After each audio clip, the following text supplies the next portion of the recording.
All right, good morning, everybody. My name is Tim Burga. I'm president of the Ohio AFL-CIO, representing over 1 million active and retired union workers and their families here in the state of Ohio. And so honored to be here at Labor's Local 310 and the home also of the North Shore Labor Federation. We're doing these events to make sure that Ohioans really understand who J.D. Vance is. And I'm here to tell you today that, and we've been warning Ohio workers that J.D. Vance wouldn't give them a chance in the U.S. Senate. He's bought and paid for by big tech billionaire Mitch McConnell and big corporate interests. And he'd work for them, not Ohio, in the U.S. Senate. Ohioans deserve someone in the U.S. Senate like Tim Ryan, who's Ohio through and through. J.D. Vance says he feels out of place in Ohio and left Ohio for the coast to cash in, working in big tech as soon as he got the chance. He spent most of his adult life running away from Ohio, and he's only looking for another chance to use Ohio to get out of here as quickly as possible. Tim Ryan, on the other hand, will fight like hell for workers.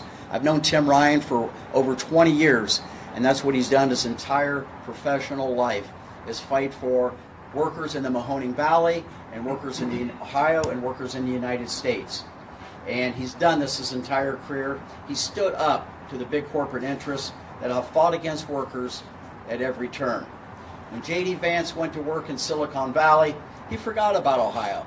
In fact, he even invested in companies that do business in China and undercut American workers. For decades, Ohio has seen what bad trade deals and disinvestment mean to our state and our local communities. Factories closings, jobs lost, and communities left picking up the pieces. J.D. Vance is from Middletown, which has seen firsthand what happens as a result of bad trade deals, but turned his back on his hometown to make a quick buck.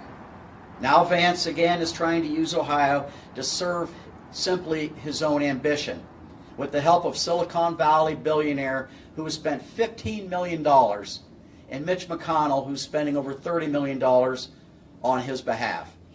No amount of money can change the facts about J.D. Vance. He's a Silicon Valley sellout who left Ohio to promote himself and has only used Ohio as a political ploy and a political prop to further his own ambition. And I'm here to tell you that workers are not buying it. There's a lot at stake in this U.S. Senate race. Whether hardworking families will be able to get ahead, Tim Ryan in the U.S. Senate will make sure that that happens.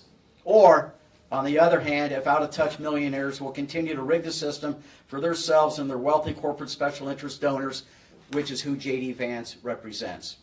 When you love this country, you love the people who make it work. Tim Ryan loves the workers who keep this country running. California millionaire J.D. Vance wouldn't give workers a chance. And with that, now let me turn it over to my friend, my colleague, Dan O'Malley, Executive Secretary of the North Shore AFL-CIO. Thanks, Tim.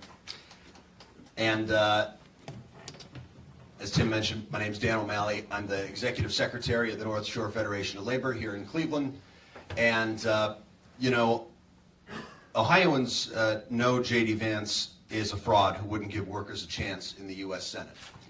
And we've been really stressing that when J.D. Vance left Ohio for California, he made millions in Silicon Valley.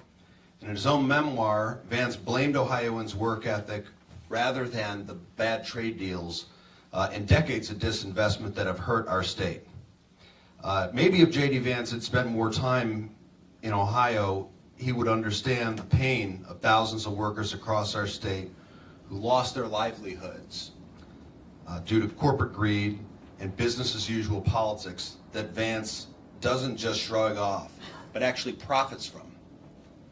And now Vance's personal investments in companies that profit from globalization show that he has turned his back on Ohio. And think about that. J.D. Vance wrote an entire book about how his hometown suffered from disinvestment and job losses from bad trade deals. And still, he turned right around and invested in companies that abandoned places like his hometown for cheaper labor and fatter profits. We can't trust J.D. Vance to stand up for Ohio workers in unfair trade deals because he's shown that he'll only look after his own bottom line first. Another way that Vance would hurt workers in the U.S. Senate is that he's trying to cover up his agenda of supporting cuts to Social Security and Medicare. Vance wrote in a blog that, quote, "The political obstacles intimidate more than the practical problems for efforts to cut Social Security and Medicare." And for Vance, the solution is not to shore up the hard-earned benefits for people who've been paying into Social Security and Medicare for decades. And, you know, maybe that fantasy plan works for J.D. Vance's billionaire backers and the coastal elites, but it would be a disaster for the 2.4 million Ohioans who depend on Social Security and nearly 2.3 million Ohioans who depend on Medicare. And so J.D. Vance's anti-worker agenda simply wouldn't give hardworking Ohioans a chance. And we shouldn't give J.D. Vance a chance either. And with that, I'll turn it over to Darrell Bell. Darrell is the president of AFGE Local 31, also president of our federation, and an Air Force veteran, and works at the VA Medical Center here in Cleveland. Good morning.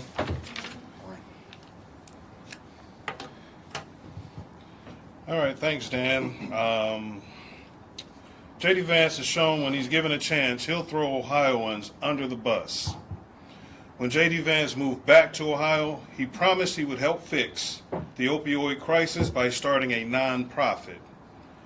It would be bad enough if the group did not do nothing at all to address the opioid epidemic, but what Vance's opioid nonprofit did was worse.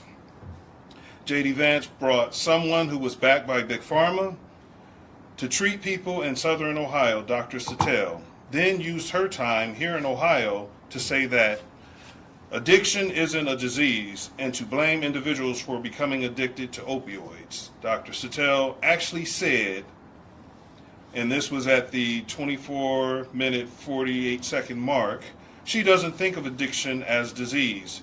It's irresponsible and dangerous. And she said that her employer was receiving big donations from Purdue Pharma, who we all know aggressively marketed opioids here in Ohio. Vance could have put his money into helping with the real efforts to combat opioid epidemic, but instead used the money for his nonprofit to pay his friends and political advisor. There are so many good people here in Cleveland and around the state, healthcare workers, law enforcement, faith leaders, and so on, who are working hard day and night to end this epidemic. But J.D. Vance wanted something with his name on it so he could further himself and his political career. And for him to bring someone here who's shield for the big drug company, this is inexcusable. The contrast on the issue couldn't be clearer. Tim Ryan has worked across party lines to advocate for an approach to this emergency that combines treatment, law enforcement, and prevention. He was the lead Democratic sponsor of the landmark bipartisan Comprehensive Addiction and Recovery Act and is working to build on this work by passing CAR 3.0. Tim has also secured hundreds of millions of dollars for substance use prevention, treatment, and recovery services in Ohio. Real leadership on an issue that affects so many Ohioans. Not only has Tim secured millions for prevention, treatment, and recovery services in Ohio, he's constantly working to secure the same for our state veterans. Tim Ryan worked to pass the bipartisan PACT Act. Vance said he hasn't followed it closely, and that's the biggest veteran health bill in recent memory, and J.D. Vance can't even be bothered to know the details. Think about it. Ohioans have been heartbroken hearing about the war in Ukraine. But J.D. Vance, he doesn't really care what happens. Who creates a nonprofit to deal with opioid epidemic that does nothing but launch their political career? Who says they don't care about what happens in Ukraine? Someone who has turned their back on Ohio like J.D. Vance. That's who. And with that, we'll pass it on. You want to introduce? Yeah, let me introduce our special guest. Yeah, I didn't want to miss that. Thank you, President Bell, Executive Secretary O'Malley. It's a real honor and privilege to introduce Randi Weingarten. President Weingarten heads up the American Federations of Teachers, and she really drives a major influence in driving the AFL-CIO's political and policy agenda. And I'm so proud to know President Weingarten because she'll come to Ohio if there's a cause to lift up one worker in this state, if it's to advance one trade unionist, if it's for the fight for social and economic justice. President Weingarten has been here on the front lines with us. And to have her come in now, and she knows a little bit, a lot about Ohio, and she knows a lot about what's happening in this U.S. Senate race and what the stakes are. And with that, let me introduce a great labor leader and a great friend, President Randi Weingarten. Thank you. So, thank you to Tim, to Dan, to Daryl, who every single day live these issues. Now, you know, I watched, Daryl, because I was in Warren when I was in college. I watched how the steel mills closed. I watched what happened in terms of gas prices. I watched what OPEC did to us. I watched how they held us hostage. And it feels to me like these McConnell-backed Republicans like Vance are doing the same thing. The gas companies just made $210 billion in the first half of 2022. $210 billion. That's billion with a B. That's a lot of money that could have been invested to lower gas prices. How the heck did they make that much money? What do we think is driving inflation? And we see the same thing with so many other issues. And that, frankly, people like Tim Ryan in the House of Representatives tried to get legislation to stop this gouging, and Republicans just wouldn't do it. So we need to stop inflation. We need to stop the opioid crisis. We need to have kids recover and thrive. But in this Senate race, there's only one person who's the problem solver, and that's Tim Ryan, because he understands working folks, and he understands teaching and learning and kids.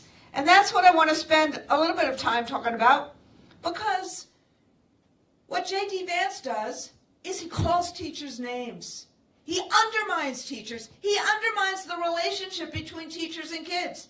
You'll see it. He'll probably do it today as well. He does it all the time. What does Tim Ryan do? Tim Ryan walks the walk about education. His wife is a school teacher. He understands what we need to do to help kids recover and thrive. And what about J.D. Vance? He's offered no solutions, zero, except for name calling, no solutions, which isn't, solving a problem, no solutions for Ohio educators, parents, and students. Just attacking and attacking and attacking. He doesn't respect working class folks. He won't stand up for good schools, for pensions, or a right to bargain for fair contracts. He has said that over and over again. He supports the Republican policy of cutting Medicare and Social Security, raising prescription drug prices, raising health care premiums, and cutting taxes for the rich, like his friend Peter Thiel. So, with Tim, we got the opposite. As I said, his wife is a school teacher. He has stood shoulder to shoulder with teachers, understanding years back that we needed to create emotional and social education so we meet kids where they are and we help them develop the confidence they need to thrive. He understood that before many, many people did. Just like he understood that we needed an industrial policy in Ohio. And look what's happening because of the CHIPS bill and the science bill. Manufacturing is coming back to Ohio. Who's the one who fought for that? Who fought for schools? It's Tim Ryan. It's Tim Ryan. Tim understands that we all have to have a seat at the table. Tim understands that Ohioan children and workers need somebody to have their back and be on their side. That's who Tim Ryan is. And contrast that to the out-of-touch millionaire who only calls educators names and hurls insults at them. So look, sisters and brothers, I've watched J.D. Vance. I watched him in California. I watched him trying to come back to Ohio. I've watched him basically be a shill for the party that wants to cut taxes for the rich and wants to cut the hard-earned benefits that Ohioans have earned, like Social Security and Medicare, wants to cut our future, like schools and children. For what? For what? Tim Ryan is the choice of working people and children and the future of Ohio. Thank you. Thanks, everybody.